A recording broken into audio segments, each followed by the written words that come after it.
Welcome to Left Coast Live. It is Thursday, November 21st, 2024. I am your host, Dieter McBusiness, joined as always by Stat Pat, Stateless Patriot. And today we have special guest Connor, the progressive American. He has joined us quite a few times in the past, and we are interested to hear about his opinions on the election as well as what to expect from Trump 47. But Stat Pat, did you have anything you wanted to start us off with, or should we go right to Connor?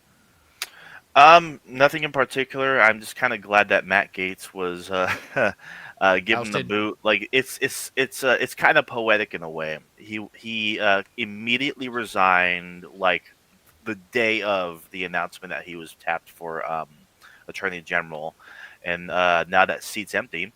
And turns out he has to step away from the position to begin with, and yeah, and I guess just a couple hours ago um, Donald Trump actually tapped a new pick for Attorney General. The Attorney General of Florida, her name escapes me at the moment, but she helped Bondi, him. right? Yeah, Bondi, yeah. yeah. She helped him with clearing up scandals regarding Trump University, and the case that was revolving around that whole thing. She helped to drop it.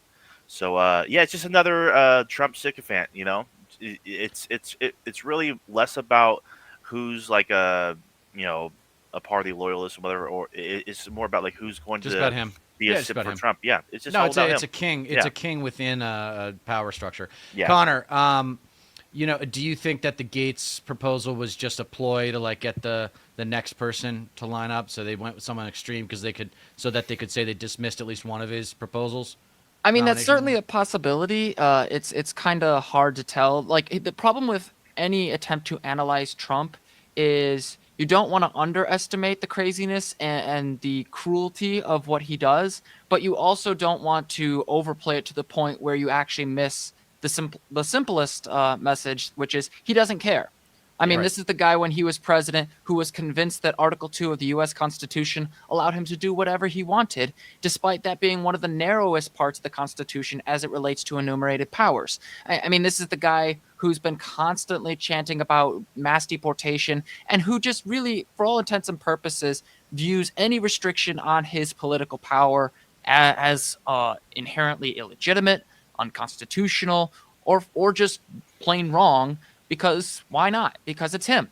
His ego is more important than any sense of civic responsibility when it comes to dealing with Donald Trump. So it's certainly a possibility that's what they wanted to do. I think that's a little more complicated than what Donald Trump is willing to do. I think he just didn't care and thought, you know what?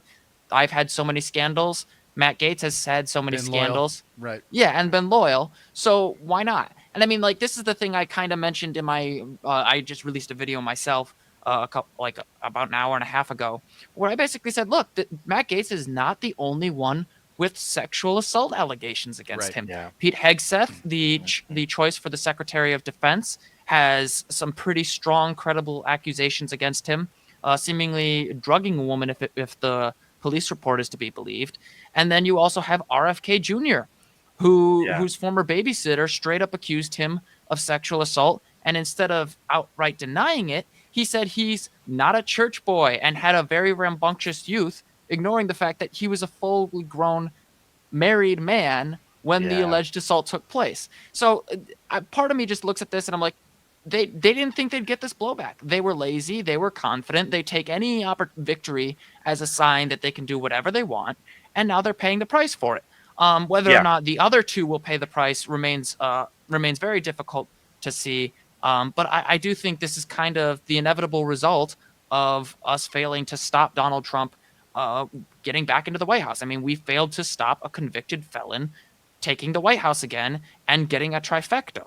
So Yeah, yeah, and he's just going to surround himself with like people who have committed just the same kinds of crimes that he has. Like they're all insulated.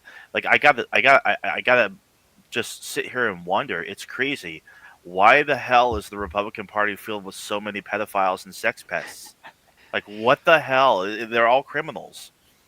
Well, they're just, you know, white trash in positions of All power. right. I Well, mean, yeah, they're of scum. They're course. scum. There's a lot of dirtbags in this There's no country, and we accountability don't like there. to admit that our public political figures are dirtbags. Mm-hmm. But yeah, it's interesting. I just don't think the Republican Party cares and hasn't cared for a long time about scandal. Their voters don't care. All they care about is beating the opponent. Yeah. And I'd be interested, Connor. So you've had plenty of time to reflect, as we all have. I've been writing some video essays that I've been dragging my feet on because I want to get them perfect because they're going to live. I'm going to have to live with them for the rest of my life in terms of judging why Kamala lost and what we can learn from it. How do we do better next time? Because based on the reaction videos that Stat Pat and I have done, it seems like mainstream Democratic figures keep having this attitude of, well, we'll kind of reflect on everything and figure everything out and sift through the data and we'll figure it out. I think it's pretty obvious what went wrong from a strategic planning perspective in terms of targeting, messaging, and political marketing. But and I did a video about that. But or I'm going to do a video about the 3 contextual reasons and 3 reasonable reasons she didn't win. But what were your thoughts? I mean, 7 million votes, right? That's a pretty big dip. Biden got 7 million more votes than she did this time. Yeah, so there's a couple things. So a bit of context for what I've been doing. I was uploading pretty frequently, and then I stopped for a bit. Did occasional interviews here and there. But I was working on the Progressive Turnout Project, working as one of the fellows, working for Sean Casten to make sure he wasn't going to get hit by Nikki Conforti. And we were lucky enough to, the incumbency advantage in that case prevailed by 6.8 points. For those who know Illinois politics, that seat used to belong to Peter Roskam, a Republican, about 4 races ago. So while it is kind of bluish purple, I wasn't about to take anything for granted, and I wanted to make sure I could put as much of my experience as possible to basically ensure that seat held up. And we were thankfully able to secure that, no problem. But as to the issue with Kamala Harris, I think a lot of people, there's so much here because on the one hand, we have to consider the environment in which Kamala Harris was running. And not just on the national level, but on the global level, across the board. Yeah. Incumbents lost. Incumbent parties lost. Incumbent politicians lost. And there was just a massive movement towards the right on the global stage. Now, I would say that I want to be very clear. That does not mean the Republicans have a mandate here. I have it right here in the terms of the popular vote on the national level. Trump won the popular vote by 1.6%. This is according to Reuters. Harris had 48.3% of the popular vote, Trump 49.9% when the total count was completed. Yeah. In the simplest of terms, Trump did not win a majority of the vote. He won a plurality. Now, he still wins. That's right. He still wins, and he still got more votes than Kamala Harris, and that still is unacceptable for a Democratic candidate that really should have been able to cream this convict. Yeah. The problem I think we've had is not only do we have a complete reversal of the incumbency advantage, which turns political science on its head in many cases, but we also just had an attempt to appeal to Republican aesthetics, which did not help an already difficult situation. One of the things I did before Kamala Harris's defeat was I did an interview with Dr. Isabel Skinner of the University of Illinois Springfield, and we were discussing sexism in elections. And one of the things that was brought up in passing was whenever a woman politician tries to go outside the perceived stereotype of the woman politician, they sometimes get penalized, especially if they try to make themselves appear more masculine. And I think part of the problem in that case was we still have not broken through the sexist thinking that hurts us. And that doesn't mean we shouldn't run women for the presidency. We should. Of course, yeah. But we also have to realize when we have this shift to the right on issues of gender and sex, there has to be a way that we have to talk about the candidates that doesn't allow bigoted people like Donald Trump and his supporters in some cases to basically ramrod the candidate into being the laughing Kamala, the crazy lady. That's how he built her. And I think in that case, we did not have a proper defense thematically to basically say, no, this guy just does not care about policy. He has no policy. He will not improve your life. He will not make the price of groceries go down. His tariffs will make it worse. So I think thematically there was that. The other thing is I think what was really frustrating it to me, and I was hoping that with Biden dropping out, Kamala Harris could distinguish herself from Biden, and she did fail to do that. And so I think she was dealt with an incumbency penalty. But I would also point out, like, she was caught in a very bad position. I think if Kamala Harris was running months earlier, if she was given more time to kind of be respectful towards the administration she was serving in, and also distinguishing herself as a candidate in her own right, I think she would have done a lot better. And just one other thing I want to say, there was a lot of people, particularly online, that were just heavy right-wingers. I mean, we've seen data set after data set showing that Republicans and conservative media, especially appealing to young men, has been devastating to progressive media and its ability to communicate. And unfortunately, what we've seen in, at least on the progressive Twitch politics, YouTube politics, even the newsletter kind of thing, is we don't really have a guy. We don't have a main person or set of people who are explicitly saying, go out and vote. Vote Democrat over and over and over again. Republicans, they're on top of that message every single election. And I've been complaining about this for nearly 7 years now, in private and in public, that when Democrats win an election, the next time they stay home. They think, oh, we solved that. It will never come back to bite us in the long term. Republicans play the long game. So, of course. So that's another issue. The other issue, and I mentioned this in one of my newsletters, I forget which one it was, I'll find it and link it in the video afterwards, is that we need new people. A progressive Democratic Party, not just like this Twitch-brained progressive like party kind of approach that only accepts a Marxist as a legitimate sort of progressive figure. I mean, like a legitimate the purity tests. Like the purity test, the the Hassan stamp of approval. Those guys are not electable. Do not take those guys seriously at all. They like the American Communist Party or whatever. Those guys are not worth your time.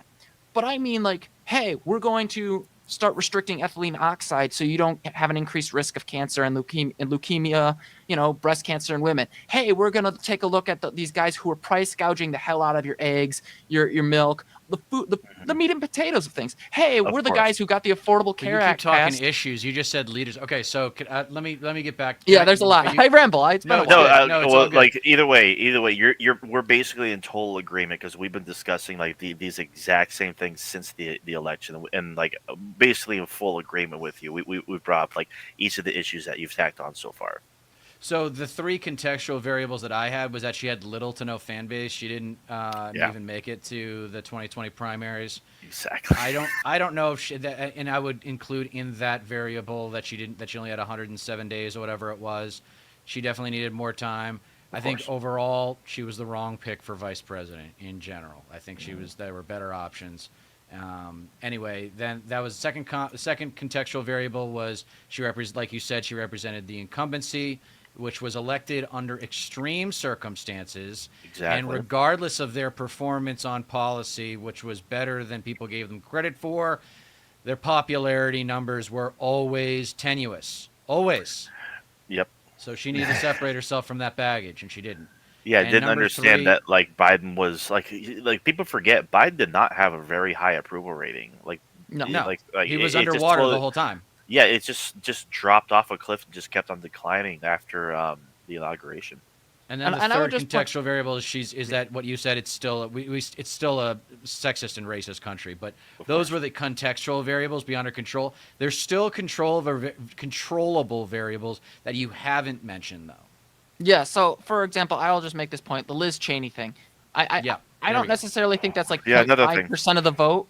But, if you're walking around with Liz Cheney and then promising a break from, like, the tradition, you've got a traditionalist right there. Yes. And one of the worst, if we're being completely honest, saying I'm not going to support, like, what happened on January 6th does not mean you are a good person. It just means you did the bare minimum.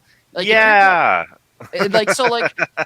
the thing that keeps driving me nuts when Democrats try to appeal to centrists and anti-Trump Republicans. It's an attempt to appeal to civics, but it's not civic improvement. It's people who do the bare minimum, follow their constitutional duty on that front.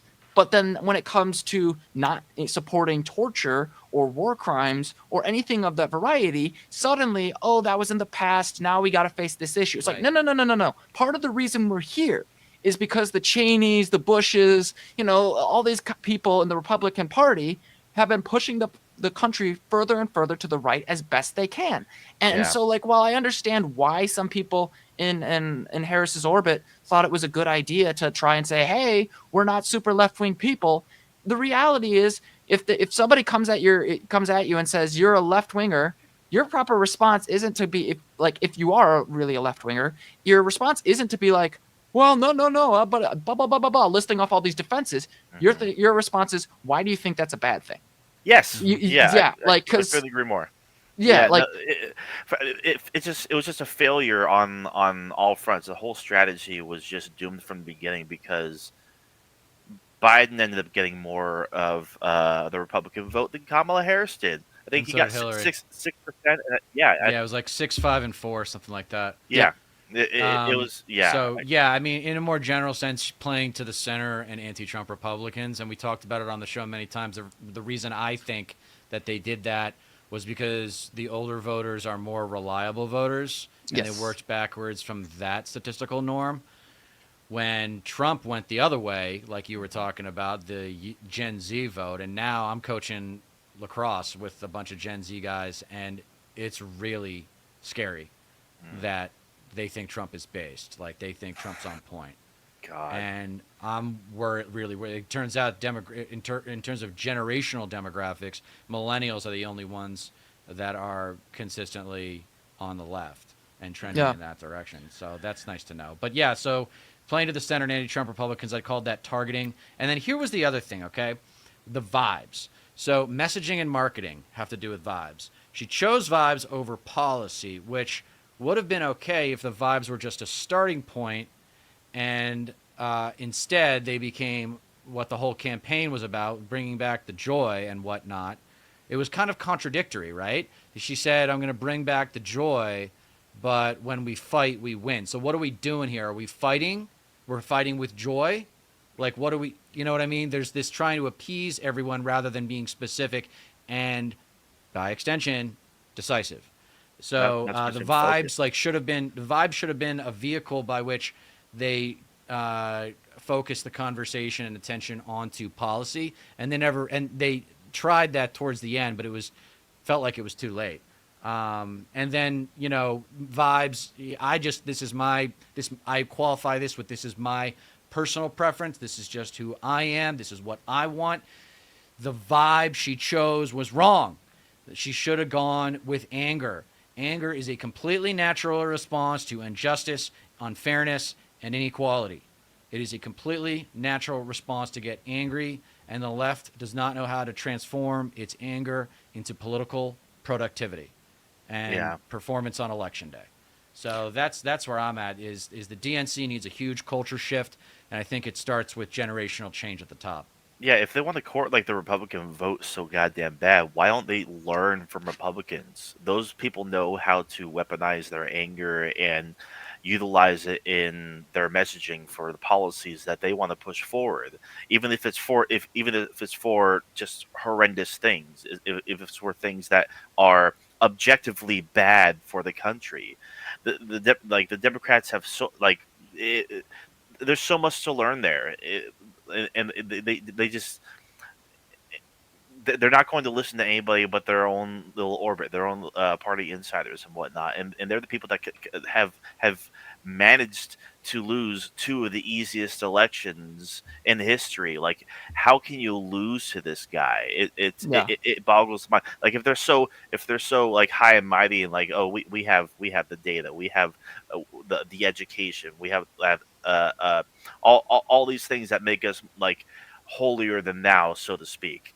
Yet it doesn't translate into actual into a cohesive message, something that resonates with the working class, the working people of this country that are struggling. I would also say, like, I don't like when we initially had Tim Walz in the mix, like, as the main Right. guy with the energy. A lot of it was, these guys are weird, but I would have been like, hey, these guys are sex pests. Like, I Yeah. like, yeah, like, seriously, I don't want to get to that point in our politics, but at the same time, it's like that instinct to be like better and rise above it, I think is part of the problem now, because Yes. Yes, I couldn't these agree guys more. are sex pests. We're not dealing with Romney. We're not in the Right. 2012 election. This is an No election kidding. where the guy was literally like the Republican candidate ran 3 times, one of which he lost, and straight up tried to overthrow the government because he thought he won, or was so stupid and stubborn that he didn't care that he lost. So and yet he was credibly accused and found civilly liable of rape. He Hmm. publicly bragged on Howard Stern about peeping on young girls for Yeah. the Miss America pageant. I mean, sex pest, predators, labels like that should have been everywhere. Negative ads all the time. Like the phrase Yes. "we're not going back," I liked that one. I thought that phrase of "hey, Yeah, these me guys too. are genuinely dangerous," that should have been Yes. the energy. It's like, they're dangerous.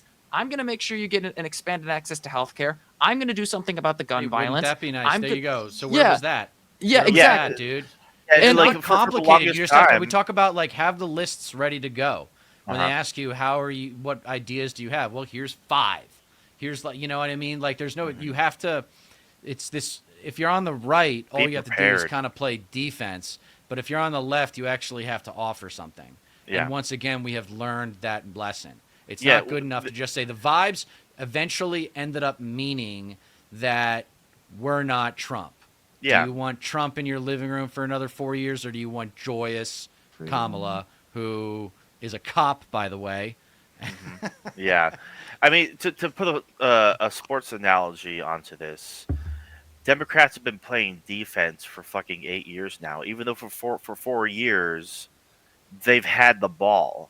Why are they still playing fucking defense? They should like. Whereas the Republicans have just been just relentless in their slander, their smears, their disinformation, their just atrocious attacks on anybody even remotely considered left, and like the Democrats just bend over for it. yeah, They talk about bipartisanship. It's just like these people are fucking attacking you. They are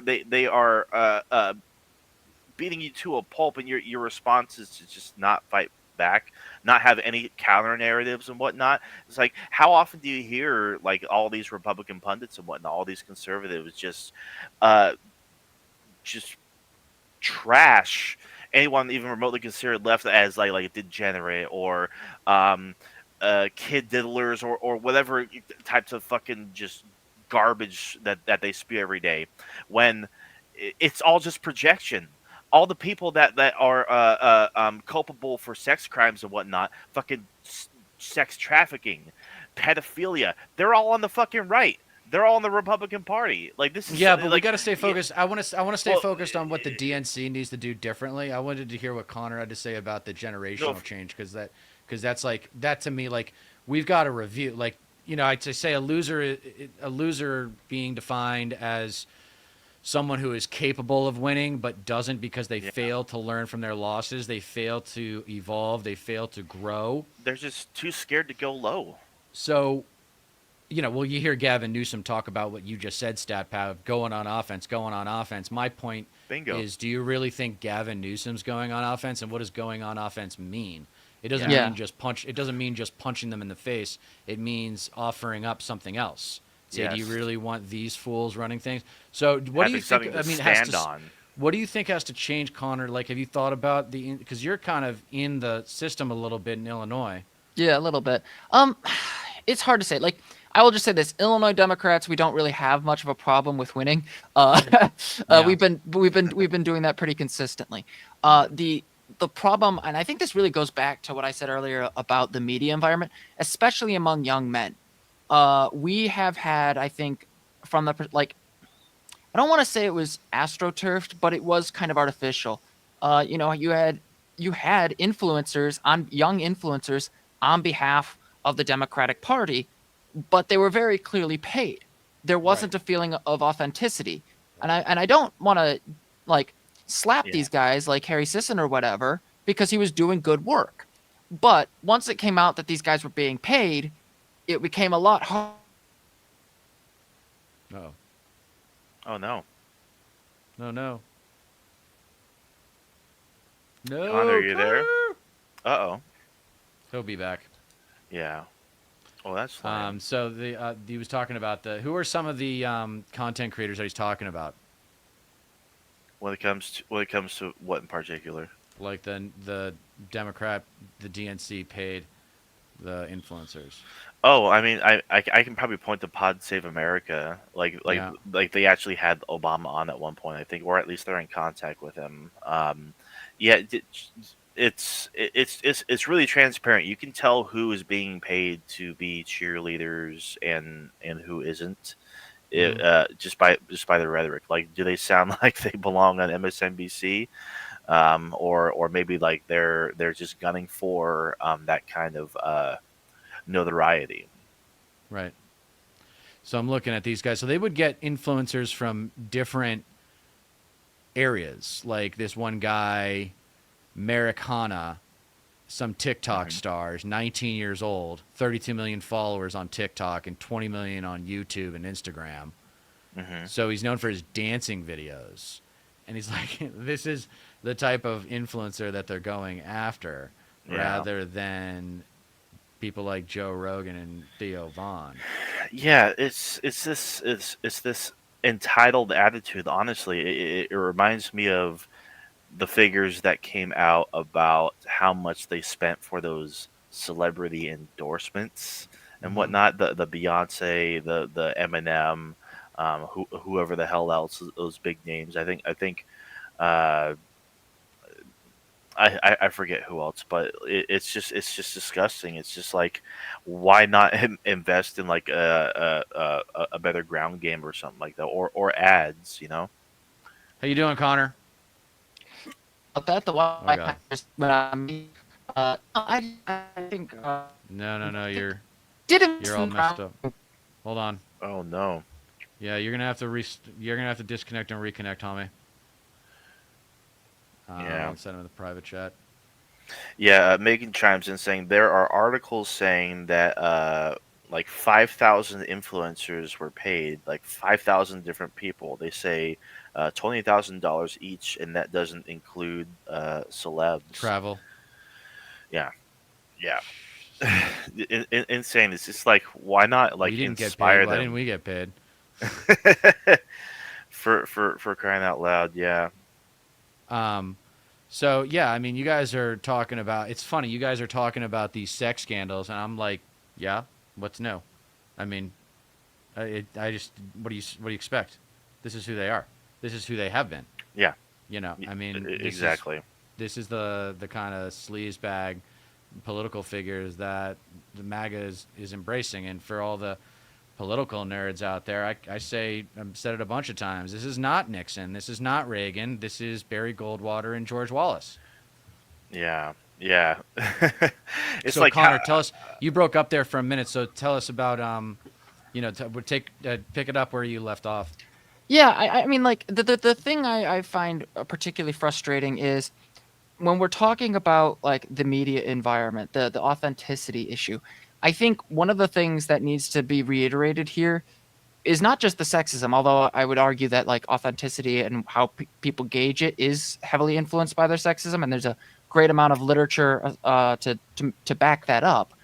Mhm. But the other thing I think is there wasn't a serious, organized structure of young advocates that was, specifically outside the typical like DNC mainstream media structure telling young men, "Hey, if you want to take control of your life, advocate for policies that will protect you. Here's why Democrats are doing this, this, and this." Because a lot of what we've talked about, what a lot of the policies we've talked about, if you sat down with the average person and said, "Hey, we as Americans want to make sure our kids are safe in our schools. We don't want them getting shot up." Most people would agree with you. They might disagree about how you go about that or what specific gun policies you're going to enact, but you could at least understand it. Pretty much all the policy discussions and even and mostly the aesthetic stuff as well was heavily influenced by this right wing bro podcast type of narrative, and there Yeah. wasn't really a counter to that. And I think one of the things that I said when I was talking with Dr. Isabel Skinner was men deserve a better media environment than these fake bro type podcasts that don't actually talk about like helping people. It's the aesthetics of the guy with the beer, smoking a cigar. I'm Yeah. gonna tell you how to get rich kind of guys. Like, and I Yeah. and like if you sat down with one of these people and said, "Do you really need to be giving your money to somebody like Andrew Tate who lies to you constantly, Right. who panders himself not as a man of the everyday people, but a man with wealth? Yeah. How is somebody like Donald Trump who has literal golden toilets Uh-huh. gonna make you, the everyday man, feel better or live better? Yeah. These narratives were never really challenged, both on a vibes level and on a narrative level.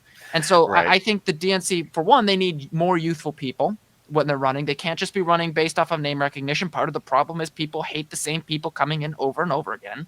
Yep. Yeah. And then the other thing is, you also need to be able to have people in the alternative media environment who are saying, here's why you should vote Democrat. Here's the things we've been trying to do. And here's the big pain in the butts who are in the way. Here's all the things Trump's tried to do to get in our way. Here's all the things that the two dinos we had in the Senate, Kirsten Yeah. Sinema and Joe Manchin, did to get in our way. Here's why we want to get rid of the Yes. filibuster, because we can't deal with these Republicans who won't even work with us. And Mhm. here's all the things that would mean for you, the everyday citizen. Point Yeah. by point by point, aesthetic Yes. by aesthetic, narrative by narrative, and it needs to appeal not just to the your MSNBC, CNN watching people, as fine as that is. It also needs to be appealing to people who are trying to, like, who just got out of college or who are in college, who are trying to establish their life, and Yeah. that means short and to the point. Yeah, it requires these personalities and these influencers and whatnot actually convincing their very impressionable audiences to actually get involved in some way or another and actually have them stand for something instead of just showing off like whatever flashy kind of lifestyle they got, so that way their impressionable base, their audience and whatnot, can just simply live vicariously through them and just like, oh, I want to aspire to be that, not knowing the tools necessary to actually do so, not having any actual sense of community, because like a lot of it does stem from the male loneliness epidemic, and that's very Yes. Yes. prominent in young boys, honestly. And so like that's why these bro podcasts and whatnot are so popular and whatnot, but they don't exactly fucking offer anything. There's just some fucking rich guys just like in a circle jerk talking about who knows what the fuck. Like it's just most of it's just brain rot. It's not actually offering anything. If that can be utilized in a way to convince these young people, like, hey, like this is how the world is right now. Like wealth inequality, it's just getting worse and worse and worse, and it's all because of the wealthy. It's because of the top 1%. They're running away with all the money. Like the Rand Institute, I believe, ran a study saying that like $50 trillion in the past 50 years have been extracted from, I think, the bottom 90% of wealth earners in America. It's a gigantic problem that needs to be tackled, and like you're not going to get a solution from the fucking Republicans. That's for goddamn sure. Like the least you can do is get involved locally, especially at a state level as well, and uh, just, it's harm reduction. Like for Yeah. lack of a better term, it's like convincing people that that's the way to go. It can go a long way if done right. Honestly. So, two questions for you, Connor. Well, I'll just give you one. Do you know who we're getting in 4 years? By the way, according to the current culture of the Democratic Party, that issue said about saying the same people. You know who we're getting in 4 years? Is that the poll that showed that some people were No, preferring I didn't see Kamala any Harris poll. again? No, I didn't see any poll. I'm just saying. I don't know. This is based purely off of the name recognition that you just made. You know who I'm talking about. You're right, you're Step you're Pat? probably talking about Newsom. I Yeah. have a few Newsom. Oh yeah. Uh, Yeah. uh, Because they're don't. going to be scared to death to run a woman. Yeah. I mean, it's not even about that. It's just about the fact that like Well, that eliminates all the everybody. women, dude. No, Kamala's lost this time. Eliminated the women for another round. I No, mean, I'm not of saying course. I think that's the way it should be, but I've heard that commentary. I've seen that commentary, and I don't think it's wrong. Yeah, he's not Especially with a guy like Newsom waiting in the wings. All kinds of connected. Gen X. They move on from baby boomers, but really to another neoliberal Gen Xer. Tapped I'm into Silicon Valley. Yeah, it's so frustrating with that. Like, I get why some Democrats would want to do that, because he's relatively young. He's appealing. He gives this aesthetic of like almost like a Kennedy look, but while also not having California to deal with Kennedy. like California Kennedy kind of thing. But the thing is, he's not new. Like if like I worry that He's been around for like a while. he's been around for a while. He'll have a record to attack. And I've been hearing quite a bit about his influence on housing. And Yeah, the he's thing not is, popular in California. He's No, not popular yeah. in California. No, yeah, yeah. like partisan identification will protect him in California if he were to run. But the other thing, the thing that has to be emphasized now is we're not running up against Republicans who care about the free market. We're running up against reactionaries now. It's not Yes. conservatism, it's reactionary politics, and Yeah. everything else, including economics, is subservient to that reactionary ideology. So The if they rich want to and go. hate Gavin Newsom on housing and make a massive conspiracy about some people buying up all the houses and whatever group of people they think that is, they will do that. So right off the bat, that's number one vulnerability, and he hasn't even announced his candidacy yet and we haven't even inaugurated the president-elect from this election. So Yeah. like Well, yeah. that alone, that is the sign that we have a problem there. Of course. And there's going You to be can't deny Democratic that he's the strategists. leading name. You can't deny that he's the Oh leading no, name. no. Yeah. But Yeah. the thing that drives me nuts is there are going to be some establishment Democratic figures who are well established in terms of their history with previous presidents. In the media environment, James Carville comes to mind. I wouldn't be surprised if he was pushing Gavin Newsom. There's plenty to be said there. I can, yeah. Yeah. And I would not be surprised if they wanted to put him forward before they even figured out the narrative they're going to have in the midterms. Of course. And so, like, I want, like, Yeah. right now we have a perfect media storm to attack the upcoming Trump administration. If your Yes. goal is to really defeat, stop, and obliterate the Trump administration's ability to enact its policy for the next 2 years leading up to the midterms, your goal is to point out he nominated 3 alleged sex pests. One's practically confirmed at this point with the CNN report that there was Interesting. another minor that he allegedly had sexual relations with. To put it lightly, won't use the word because I don't want you guys getting like banned or whatever. It's Um, whatever. But and then you've got Pete Hegseth. I don't know why I have trouble pronouncing his name, where he just was straight up asked in the Capitol building, "Did you sexually assault a woman in California?" And he gave a damning non-answer, as Tim Walz would say. Yeah. And so that's number one.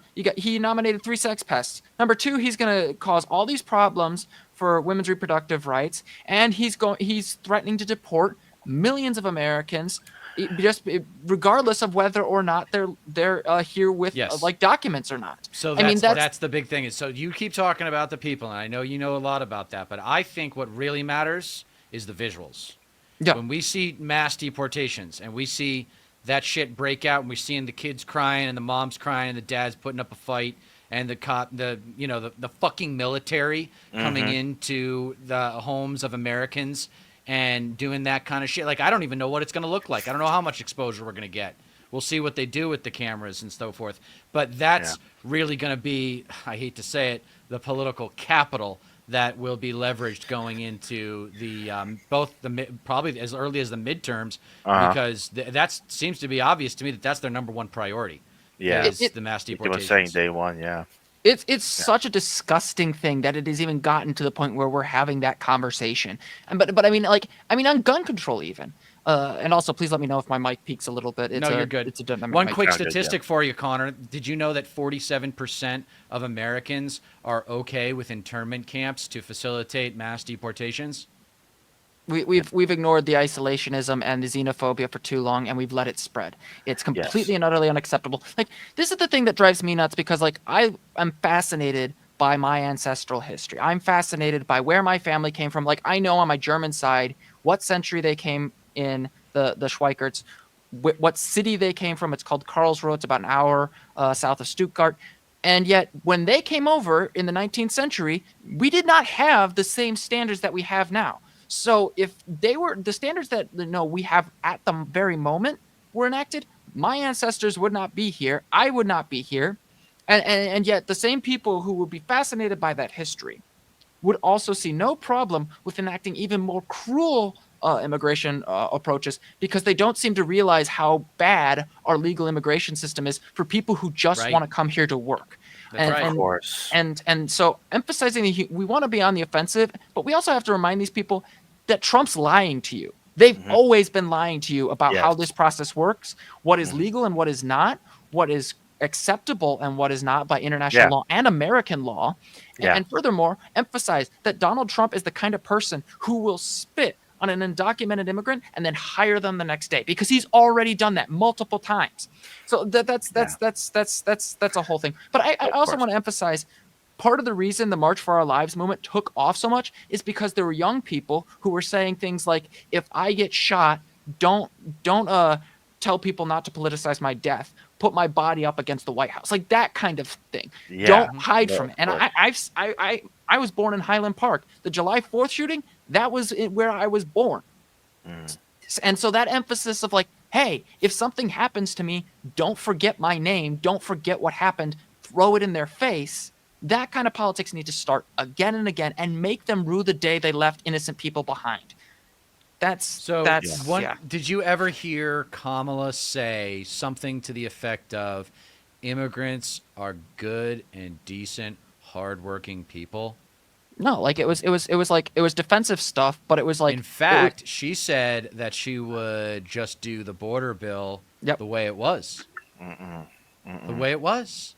Yep. And you, Yeah. baby boomer liberals, because you're the ones in charge, expect us younger progressives to get on board with that? When we see Liz Cheney up there with Kamala Harris instead of Bernie Sanders, you don't think that's going to piss us off? Where's your respect for us? We should get into this. So I talked to some baby boomer liberals not too long ago, and He called me about this. they are still in denial about why Kamala lost from a strategic perspective. Yeah. And they think it's this, and credit to James Carville, because we covered his evolution on this. We started off with him, and he said identity politics and defund the police and all that bullshit. And then he came around and he finally said maybe Bernie was right. Now, he only said maybe, so whatever. Mm-hmm. But that the maybe's Bernie doing a lot of heavy lifting. But Of course, the Bernie it's clear to me when you lost 7 million votes. I mean, yes, there's that cultural affect of like, okay, we did it. They don't show up for the next election. Yes, that is a trend. But 7 million, a 9% dip in participation, is enormous. Mm-hmm. And I think you could credit at least 4 to 5 million of those votes as progressives who hate the DNC. Yeah. Yes. And feel disrespected by the yeah. DNC, and feel like that Bernie was treated like trash, Yeah. and that they said, I'll suck it up to get Trump out in 2020, Mm-hmm. but you better give me something in these next 4 years, and it better be big. Yeah. Or I'm not showing up next time. I won't vote for Trump, but I'm not showing up this time. That was the missing voting bloc. It's the only political sect that explains the size. Yeah. It was a lot of people that didn't show up.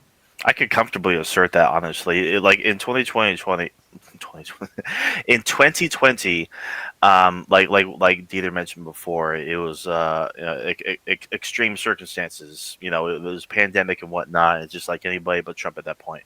But a lot of people that forget, Biden actually maintained the coalition that Bernie built up during the primaries. You know, he did make some concessions and whatnot, and Bernie actually campaigned for him that whole season and whatnot. Like he worked his ass off for Biden because he understood the gravity of the situation. Trump cannot win again, and it's like I completely understand his frustration, like his scathing rebuke of the Democrats in that letter that he made public and whatnot. It's like, I didn't see fucking Bernie Sanders on the campaign trail at all. It's like, where were the progressives? Why aren't you reaching out to young progressive people? Like for crying out loud, just someone in the squad, or just bring Bernie Sanders along for a few rallies or whatever. It's just like, or like, what exactly are you offering that the progressives have been pushing for the better part of 6 years now?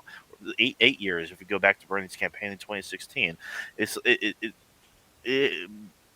drives me nuts that these guys it drives me insane. These guys like Bill Maher was saying the whole time, play to the center, and it's like, where they get good call.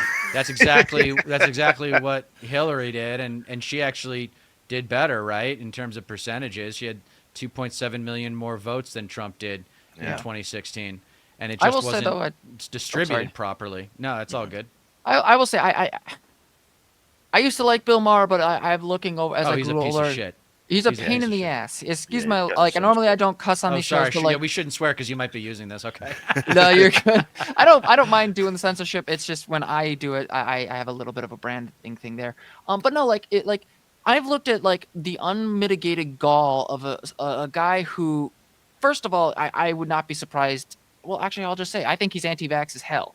I cannot Oh yeah, stand he's that, dumb. that the anti-vax angle was not brought up every single time that Bill Maher or even or Trump himself and RFK was what opened their mouth. Like it Right. is infuriating to me that one of the miracles of American medical science has been lambasted by some of the biggest grifters Yeah. on the face of the earth who have Yeah. not Yeah. only disrespected the doctors and medical professionals who have been working their asses off to Mhm. protect the lives of every American, regardless of party, but also disrespecting people by revamping the BS claim that vaccines cause autism. Yeah. And I cannot stand that we have ignored that insanity for years. Mhm. That's the other thing. In the middle of a pandemic, when he was president, when hundreds of thousands of people had already died, and we had a possibility to get a vaccine, Donald Trump reneged on his promotion of the vaccine and Mhm. spread a conspiracy about the vaccine his own government Yeah. created. Yeah. That should Operation have been Warp Speed. everywhere. Yeah. Yeah. Yeah. It Yeah, says but a they lot. they were scared of losing the anti-vax vote, dude. They think they can get everybody. This is what I think that their a big problem is with them is they have taken the concept of equality and made it ubiquitous to Yes. the point of organizational incompetence or dysfunction. Yeah. Mhm. And meaning that everybody's opinion counts the same. There's no real, the structure is flat except for Oh these my handful of God, yeah. people who worked for Clinton, Obama, and Biden. They're the ones running the show. It's Organize- obvious to me that they're ones running the show, like Pelosi. Pelosi's, is in charge and running the show. I mean, Yeah. they asked her in a New York Times interview, "Do you wish you had that we covered? Do you wish you had gotten involved earlier and gotten Biden to not even run and have an open primary?" And she says no. I'm like, what? That's You lost. that's Of a course that would have conversation worked for out another better. time. Yeah, yeah, no, yeah. It's like no, like you kind of nailed it. Like organizational dysfunction. That is basically the modus operandi of the Republican Party as it stands right now. Like you see, Trump likes to go on about like, oh, I only hire the best people and whatnot. It's like no, it's just people that kiss his ass. Yeah. Right. You want to talk about organizational dysfunction? We haven't seen jack shit yet. The Right. types of people that he's putting in his cabinet, that he's putting at the head of all these agencies and departments and whatnot. What experience do they have? What are they going to bring to the table? No, they're just going to fucking destroy them from the inside out, like Project 2025, lists out clearly. Like that is the goal. The people who the Heritage Foundation props up and whatnot. It's like the oil exec that is at the head of like I think it's like Liberty Energy or something like that. That is now going to be the head of the fucking Department of Yeah. Energy. It's Yeah. like how fucking more brazen can you get?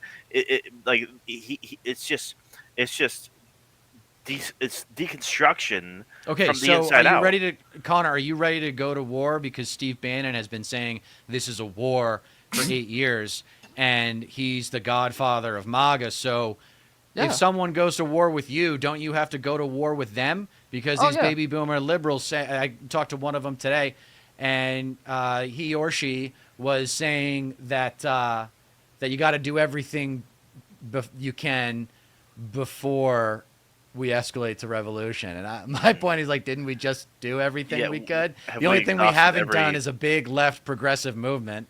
That's the only Yeah. thing we haven't done, and you screwed them over twice. So Yeah. I mean, like, I think it's time for the politics of revolution.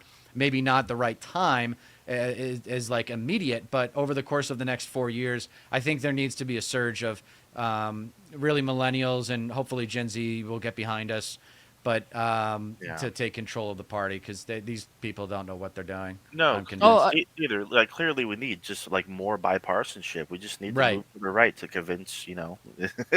I mean, like if it ain't broke, don't fix it. Well, I guess it's like been really broke. Let's just keep on using it. I guess because like we fucking can't do anything different. Can't think outside the box. Have no idea that we're actually in a war. So like yeah, let's just bend over. Let's just let's just admit like Connor.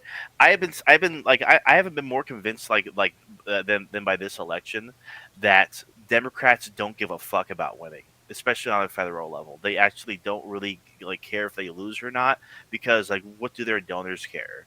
Like they're going to get a windfall once Trump takes charge, and so it's like, well, I mean, like better luck next time. It's like because they don't fucking actually stand for anything. It's just like the most the a tale as old as time. It's like money controls everything, and if like the Democrats actually like because there's you can only go so far right. Like you see all these mainstream media pundits and whatnot, all these like Democratic analysts and strategists and whatnot say, well, Kamala went too far left. Kamala was too progressive. The progressives are Right. why she lost, which is like complete and total other bullshit. It's like fascism is a dead end. You can only go so far right. So it's like, do they need to adopt the GOP platform in order to be accepted or what? It's like they're not going to vote for you when they can just vote for the Have the real Republican. thing. They get the real Exactly. thing. It's Yeah. so fucking No, just basically absurd. Kamala's policy pitch, whether the baby boomer liberals want to accept it or not, it felt like Republican light. It felt like a kind of old school neoconservatism that was without the racism and without Yeah. the sexism At and least without the we're not culture them. war stuff. Right. Yeah, And that's it where was. the vibes came in. Go ahead, Connor. You haven't talked I yet. will say aesthetically, I think that's true. I think on the policy, like there were still things that were, talking about helping people get a house, Yes. trying to actually address the concerns Tax of credits. everyday people. I think that was something that was definitely on the table. And to your point earlier, Stapat, she just didn't have enough time. Like that's the thing. Like I don't think Kamala Harris would have been a bad president. I think she would have been a very good one. She's well qualified. She was in the Senate. She was a prosecutor. I mean, administratively, she had the chops. But the Yes. problem is she was Yes. never given a chance to succeed. And to Dieter's point, I think the Democratic Party, particularly the old guard, is in an abusive relationship with the Republican Party. Yes. Big time. It Big is, time. I will say this They right. just keep hitting them, dude. Hey, Yeah. stop hitting me. Please stop hitting me so we can talk about policy in a productive way. Oh, you want to talk about military spending? We can talk about that. Everything our else, children fuck you. alone, you Everything else, degenerate. fuck you. God damn it, dude. and it's especially frustrating because even on issues where you should have been able to pressure the Republicans to defend our international interest in Ukraine, they managed to create an entirely new set of conspiracy theories surrounding homophobia around Zelensky.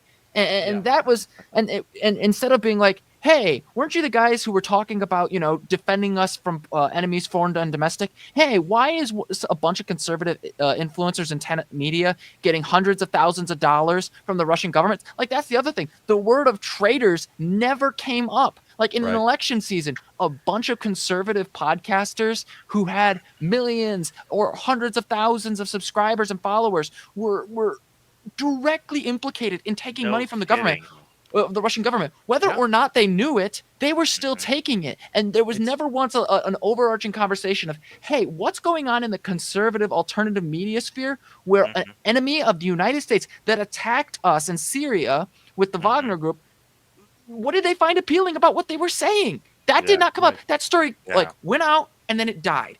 No, And that should have been like, that's another thing too, because the Democrats, as it stands, don't take independent media seriously. So that's why Right. I mean, even though it's gigantic, Well, it's they're going to take a it's hit, bigger dude. than- MSDNC is done like dinner. Oh yeah, They are they've seen fucking a done. gigantic. They have to do a ratings drop, complete like, in overhaul of that 2016. brand. There's Comcast Yeah. is selling it.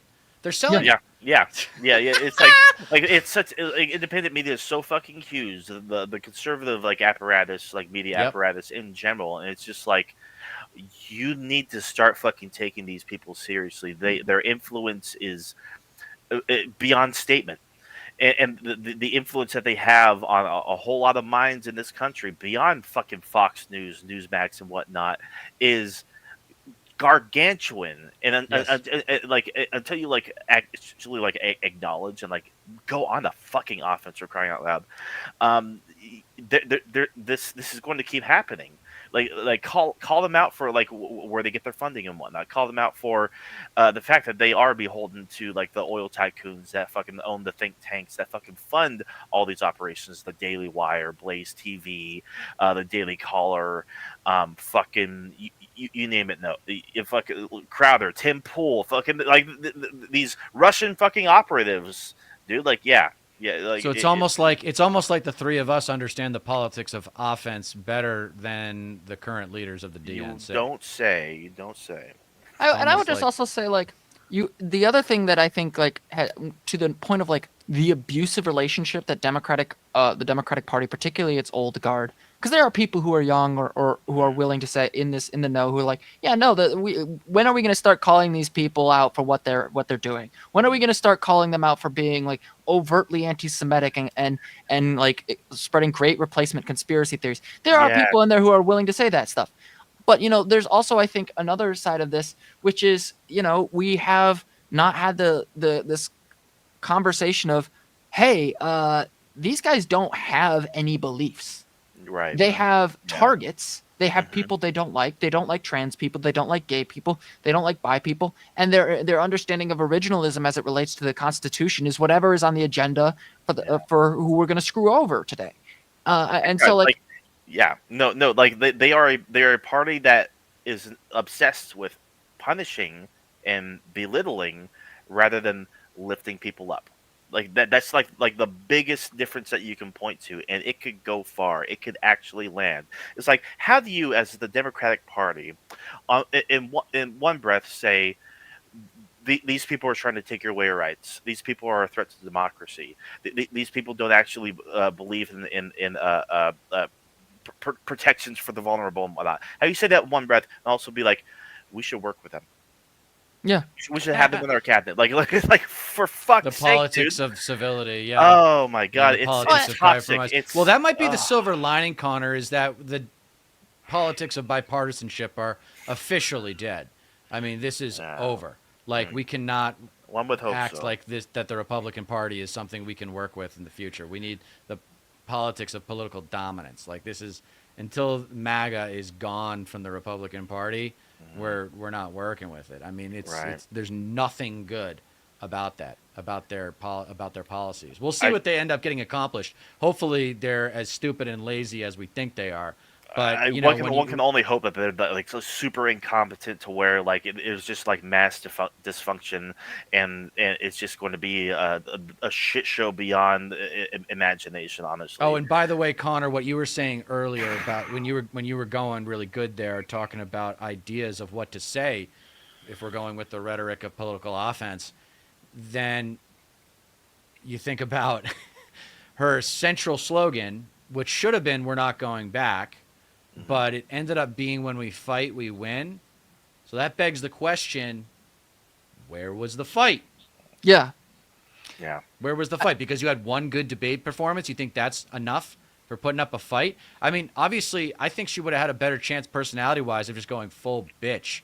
Like, I mean, you know what I mean? Like, just relentless, I'm going to crush this guy when I get into office. And that, maybe she wouldn't have wanted to, but you can't deny, you say she's qualified. And yes, technically she was qualified, but she was a cop, and she was also very specific in her fan base. I mean, which is to say that she didn't have much of one. She wasn't even popular in California. Like, she has a reputation for just sticking her finger in the air and figuring out which way the political winds are blowing and going in that direction. She did that with weed. She did that with Medicare for all. She did that with immigration.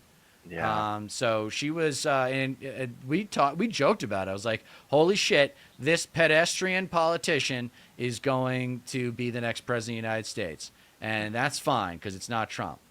I mean, I saw an interview today, too, of a millennial voter in New York. Or maybe I don't know if we want, it was about this guy walking around New York doing interviews about Trump, like, winning in certain parts of town. And she was like, no, I just showed up because it was the lesser of two evils. Like, Kamala didn't inspire me. It's not like I didn't show up for the politics of joy. I think that was like the case for a lot of voters, honestly. Go ahead, Connor. And I will say, like, I definitely think there's this kind of disconnect. So Kamala definitely did have this reputation, but I would also point out that we've kind of had this crossroads back and forth from progressive resurgence to more center democratic politics. And I think Kamala has been caught in between both of those. Because when I met her when she was running in the Iowa caucus and she didn't do particularly well, there was talk of expanding healthcare. There was talk of, taking action on gun violence, whether it was preventing suicides or shootings. There were policy discussions that were progressive, if not, well, nominally progressive or outright progressive, that I think she really wanted to push on. The problem is, I think we haven't had an a balance between the old guard and the new. And Right. Unfortunately, instead of trying to seek this balance, we've had a conversation where it's shut up, new guard, let Right. James Carville decide how we're going to Yeah. run the party. And Yep. it's just like, I'm sorry, hey, there's a guy who, in my area, Andrew Honig, he's in his early 20s, and he won a county board election. There are young people who are willing to run. There are people who Right. are willing to primary and challenge Democrats. Mhm. So it's like, if we have to build an infrastructure that isn't just the old guard. We have to have this conversation where it's not just Kamala Harris, but the larger conversation within the Democratic Party, which is, hey, what happens when the old guard is gone? Unless you've got the fountain of youth there, you're not going to be here forever. Yeah. I think there are a lot of lefties who want to get involved and take positions of leadership within the DNC. Yeah. I think there are a lot of them out there. Yeah. And I think it should be less of a gradual transition from old guard to new. And I think it should be like boiling water and be really quick. Yeah. It I needs mean, to speed up. yeah. I mean, like, Pelosi's got to go. I mean, the thing is, Hakeem Jeffries is a Gen Xer, right? So Yeah, we I got think him so. to deal with. yeah, That's gonna be fun. like the millennials alone are like the biggest working bloc? class block. Well, I don't know about Right. voting block. Maybe probably like when it comes to registered voters, I'm not exactly too sure about that. But when it comes to like the working people Right. of this country, it's not even remotely close. It's like what the hell is like the average age in Washington, like the upper 60s or something like that. It's Mhm. insane. It's insane. Yeah, so good luck with this, guys. I mean, this is going to be fun taking on the establishment like this. I don't Yeah. think that like we just see, Connor, you have so much knowledge about like the specifics of what's wrong with the right, and I understand the origins of the right, why they are the way that they are, and I don't think there's enough awareness within the Democratic establishment to understand how important generational change is in this moment. I think they're so arrogant that they are not even willing to accept that they might be wrong. That this approach of playing to the middle and playing to anti-Trump Republicans, of going for vibes over policy, of going for incrementalism over structural change. That's the real dichotomy. At the Yeah. end of the day, that's the difference between progressivism and liberalism in a practical sense. And that's where progressives need to shut up and get in line, because we can disagree over the details of what these policies should be. At the end of the day, we need to agree that we will no longer settle for neoliberal incrementalism, as Yeah. is obvious in these election results. And if you're too stupid to look at the results in an honest and truthful way, then get out of the way. Yeah. Because you are the problem now. I mean, I used to let baby boomer liberals off the hook with saying, hey, they did the best they could up against some pretty tough economic and political forces, yada, yada, yada. Yeah, and now you That got opinion has and now you got changed. like legacy media like Morning Joe bending over and just basically kissing Trump's ring and whatnot. Well, It's that just- was it's what I like- was going to say. Now, see, MSNBC has an opportunity here. If whoever buys them says, I'm going to make generational change in this institution, and have it be all like younger people, or like keep like Lawrence O'Donnell or something like that, and have them be like guests, I don't know, but put out to pasture these people who did not suffer through the trauma of 9/11 and recognize the transition that made for an effect it had on globalism. And I think the dividing line that's there too with the generational gap between Gen Xers and millennials is that the Gen Xers got out of college in time for the tech boom. Yeah. They benefited from that. So they saved for retirement. So I don't see them needing a whole lot of benefits. We can, take from them what they took from us. So I don't, Connor, what else you got on your mind? I've been running for a while. I just wanted to note one last thing, and Sure. I've been, it's been a long time since I've heard anybody seriously talk about getting money out of politics Yeah. since Bernie Sanders.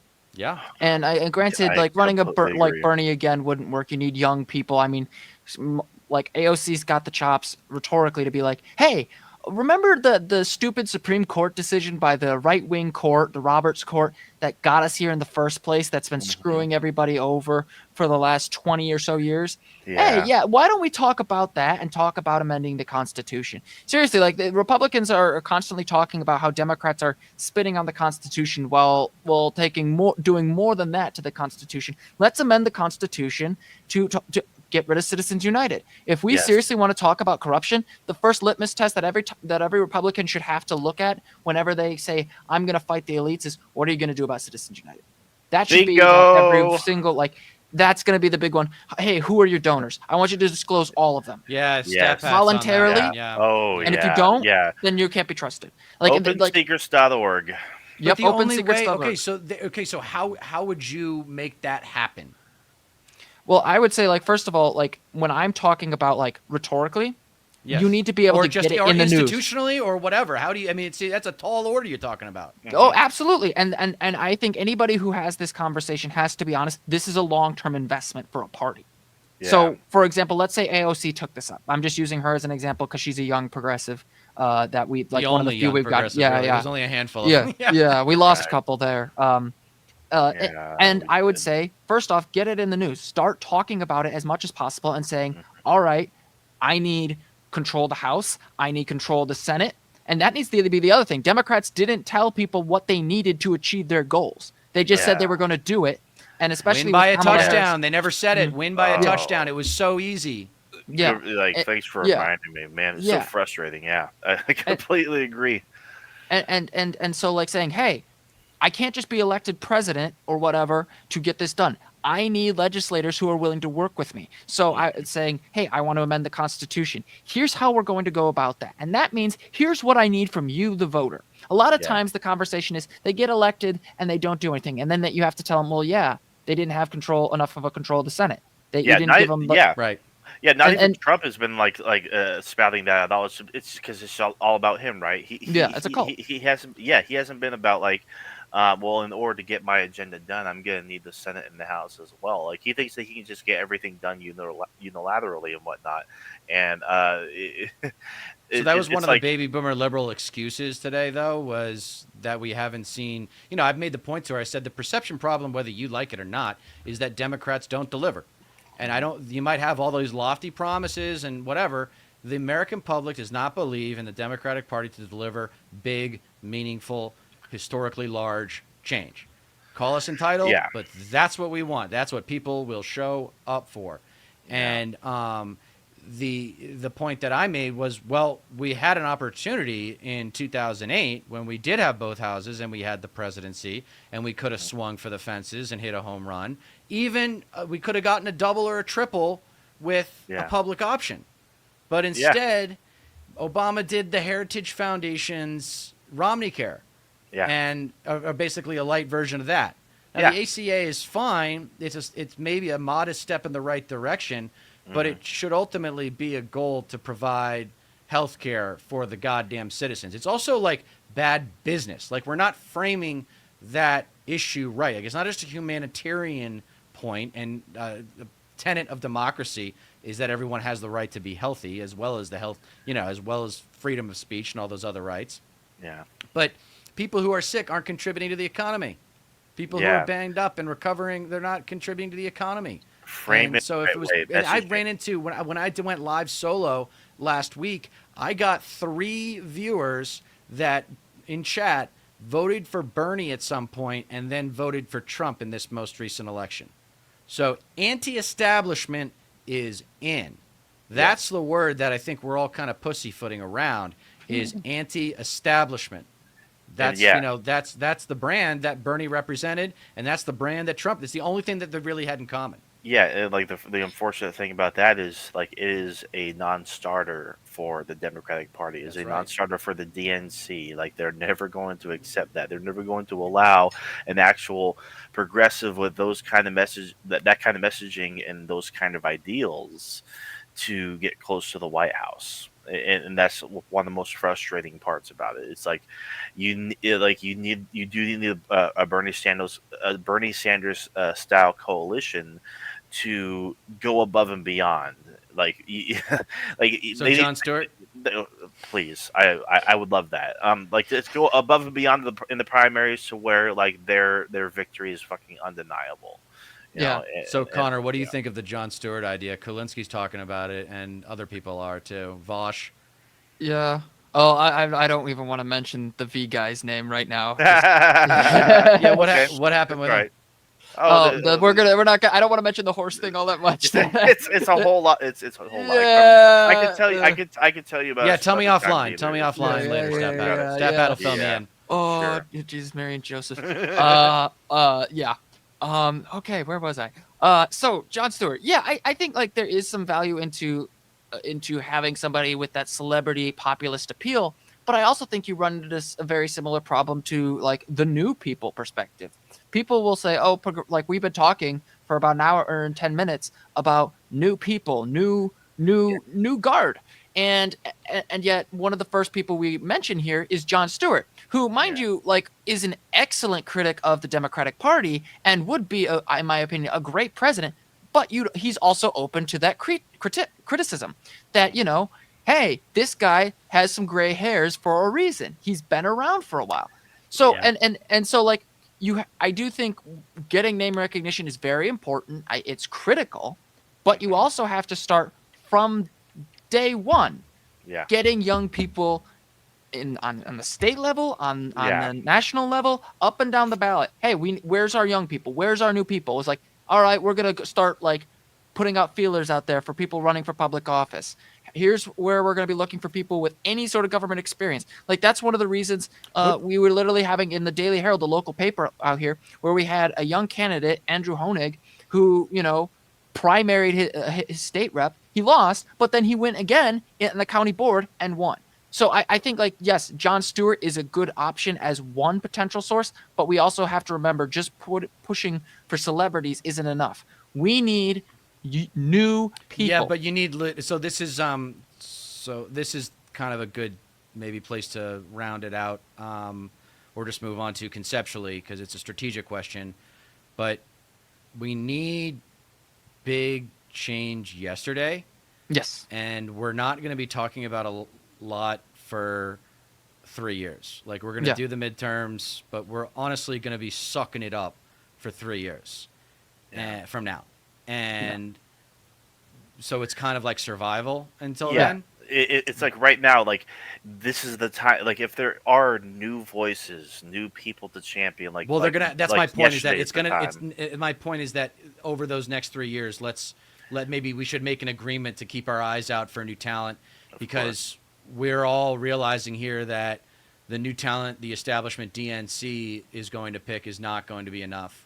It's not going to be strong enough. Of course, you need people. I was telling. I mean, I want. I say no more Mr. Nice Guy, right? No more kind and loving boss lady. Give me, talking about leaders, Connor. I don't know if you've seen any of you saw my DNC, a Party of Losers, video, but I believe that you can talking about equality, right? Being ubiquitous within the culture of the DNC. There needs to be a separation between voters and candidates in terms of personality. I'm talking about, okay?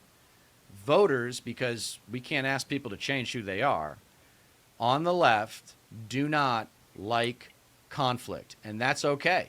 They don't necessarily like competition either. Competition, I guess, is not always a form of conflict, but you get my point. Yes.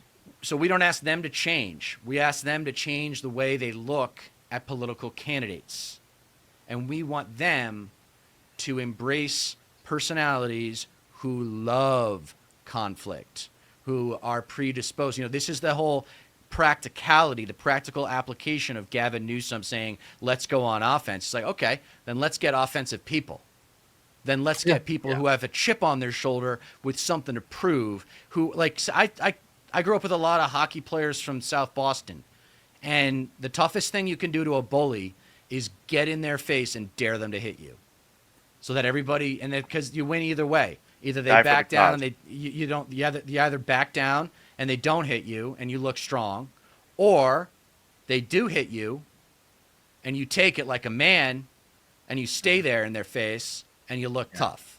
Yeah. And then other people will That get kind of involved. This is attitude. my bully. This is my Yeah. anti-bully theory, where you don't beat the bully. Yeah, you beat the bully by punching him in the face, but even if you're weaker, you keep getting up and fighting back, because eventually people will see the injustice and do something about it. And Right. we talk You get about, people on like, your I mean, side.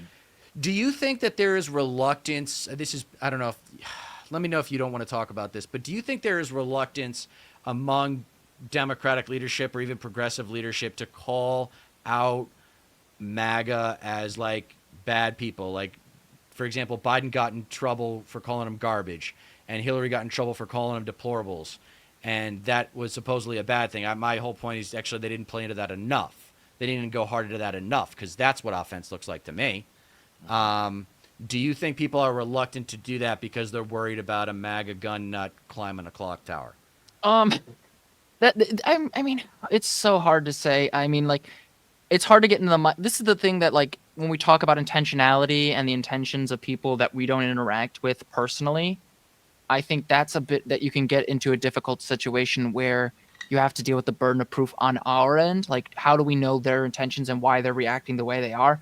I'm sure that there's some element of fear of violence, but I mean, like, I would also say, like, in terms of like the people who own a lot of the media environment, like Jeff Bezos, he was kissing Trump's ring too. Why? Yeah, Because not doing an endorsement. his capital was threatened. Yes. So I think there's a very serious issue there.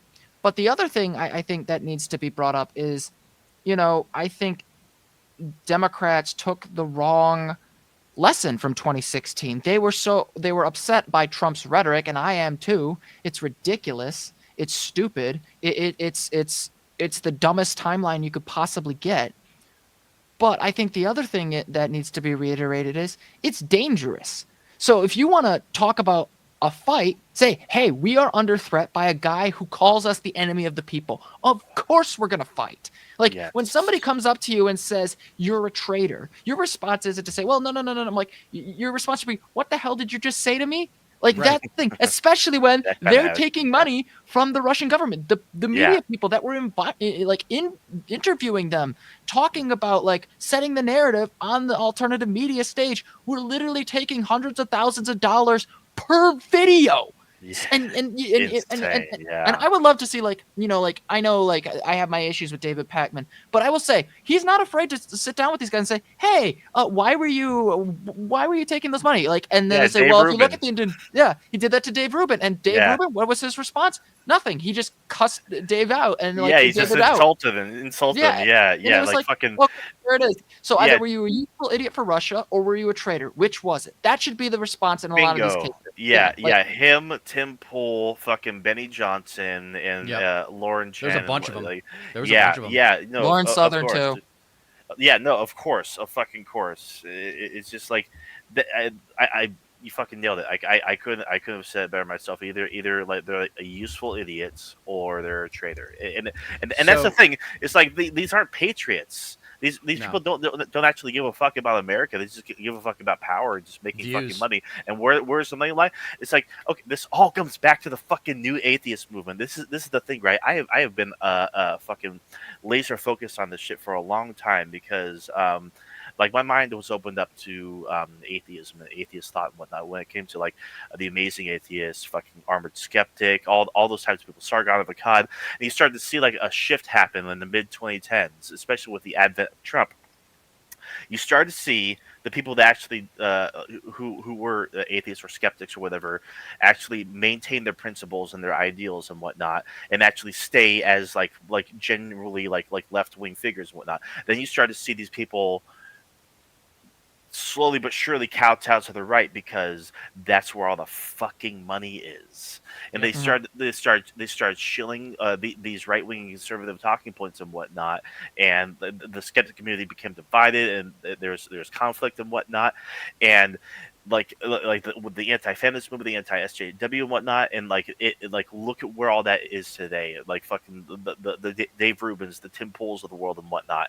That it's crazy how far back this goes, and it all leads back to who said yes to the money to spout the fucking anti-feminist, anti-SJW talking points, anti-left shit. Just like these people are the fucking enemy. It's insane to reflect Scapegoat on. politics is a Big very time. profitable business. And I say, sorry, I'm going to swear again, Connor. You're but good. the I an- can censor it all. Oh, Okay, trust this'll me, be- dude. Like you're probably not going to top as many times if I've said the F word in the past several streams since the election. Oh yeah. Go ahead. The answer to scapegoat politics is fuck you politics. Mhm. Yeah. Let's have a Yeah. moment of silence for the death of the politics of love and kindness. Thank you. Well, and Yeah.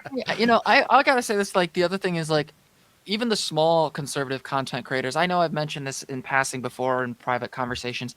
There's a content creator I actually went to Boy Scouts with, and like Hmm. we grew up together to an extent.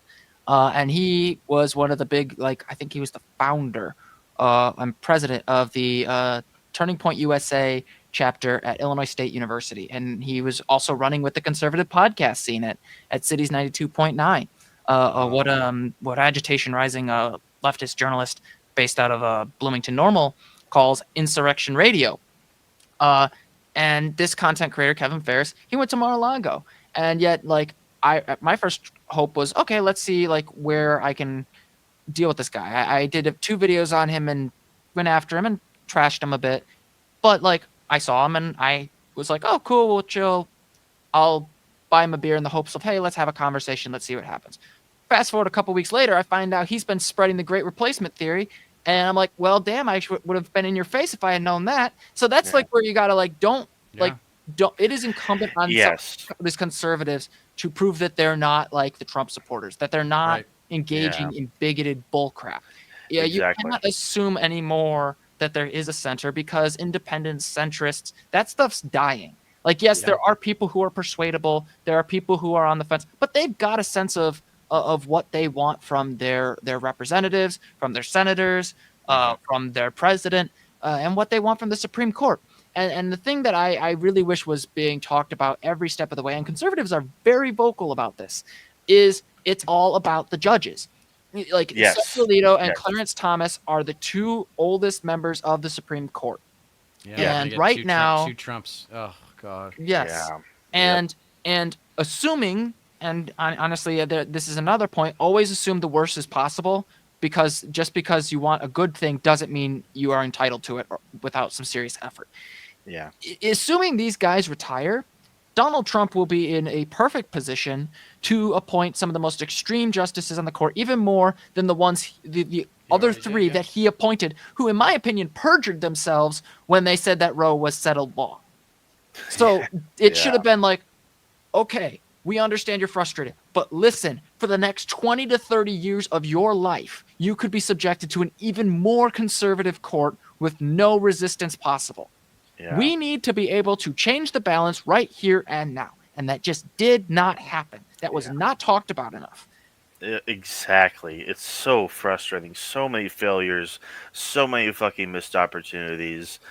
And we all have to live with it. It's like why I was so downtrodden, like the day after the election. Why I was just so pissed off, because there's just so fucking much that is going to change in the next few decades. It's going to be almost beyond repair. But I mean, you know, what can we do about it now except speak. The Well, way we can are come now, up with I a mean. we can come up with a rhetorical strategy, because none of us are big enough to sell it ourselves. We're going to need help, but Yeah. if it's really good, we Yeah. could sell it to other people, like promote it. I mean, not sell it, but promote it through other bigger channels. And I think the word confederacy is one that I New really Confederacy. think needs to be resurrected Oh because yeah. this is the new Confederacy. This Oh yeah. is America's second Civil War, Civil Rights 2.0, It whatever you reminds want to me of that. call it. We're in the middle of it. I thought it was exposed at January 6, 2021, but obviously that wasn't Isn't dramatic enough. If they Yeah. had burned the Capitol, then maybe. But they Yeah. were respectful once they got inside, so I guess that made it okay. And They now, weren't by even the way, Trump's respectful going to then. pardon. Trump's going to. I know they weren't, but they didn't like destroy things. They just. Well, Yeah. they kind of did, but you know It what I mean. especially hits now because what were the Confederacy? Traitors. Right. Treasonous, yeah, Trump trash Yeah. terrorists is what I'd like to call them. And Yeah. I don't see anybody that's, calling the bully the bully. What's wrong with that? What's wrong with calling the bully the bully? Yeah. I mean, Yeah. at the end of the day, the best thing you can do to a bully is get the rest of the class to laugh at him, right? Be like, Yeah. you're a joke. Like you think Yeah, you're powerful mock- because you're big mock and push them, people yeah. around. Exactly. So I think is it scapegoat politics if we blame the bullies and it's actually their fault? I don't think Yeah. so. Right. You know, so what do you think about that? Because I'm getting some pushback from again baby boomer liberals who don't think that we need to be bringing back the word Confederate. Like I want to use Confederate Christian nationalism. I want to say Confederate capitalism. I mean, it just rolls off the tongue. Yeah. I mean, like, there is such a thing as overdoing it, and you don't want to trash your voters. But I will say, like, when there's talking about, like, great replacement theory and nudging it, remind people that this ideology got people killed in Christchurch. Like when I called out Lauren Southern for mocking AOC for being afraid of what was happening at January 6th, I said you're the kind of person who would inspire a mass shooting because her Right. ideology did. Now, whether or not she herself did is harder to gauge, but like still, it pissed her off and she yelled at me. Why? Because hit dogs bark. So I understand the impetus of like, don't trash your voters, be professional. But again, you also have to remind people like, hey, wasn't this guy like JD Vance? If he runs in 4 years, remind the people that he was calling Trump the next Hitler, and yet he was Right. kissing the ring. RFK Jr. Let's say he tries to show his ridiculous head again. Remind people that he was one of the people who went to Samoa and spread anti-vax propaganda that led to the deaths of 83 people, Yep. most of whom were children. Or remind people that he was also saying Trump was a Hitler-like figure and that his voters were bootlickers. A lot of these political figures that we're talking about that are a problem and don't care about the American people, they're saying insane things about the people that they are appealing to. Like I said this before, Fox News hates its viewers, conservative media hates Yeah. its viewers. They love the cash. They are not interested in protecting the well-being of the American people. If they were, Bingo. they would stop protecting gerrymandering. They would stop Right. sucking up to the chemical companies that make our water less clean, our air less clean to breathe, and they wouldn't be constantly sucking it up to the gun lobby. So I'm not advocating like let's be the most savage, like dirtbag leftist or whatever. But I am saying call a spade a spade, call a bigot, and don't be afraid to say, hey, what do you think? Why do you think this is acceptable to say to people? Why did you think it was like acceptable to call Kamala Harris mentally born mentally unwell? Like that Yeah. was something that Trump said publicly, and it was Yeah. it was short term news. At the very And- least, all yeah, of that. so- Yes. So Yeah.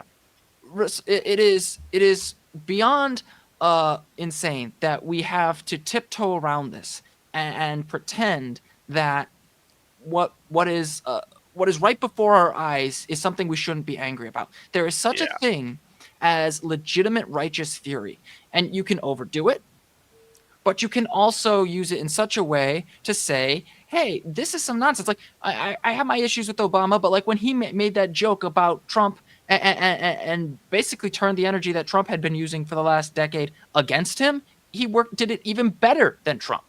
So like I don't want people to be just trashing American voters. I don't want them to just be like brazen or whatever.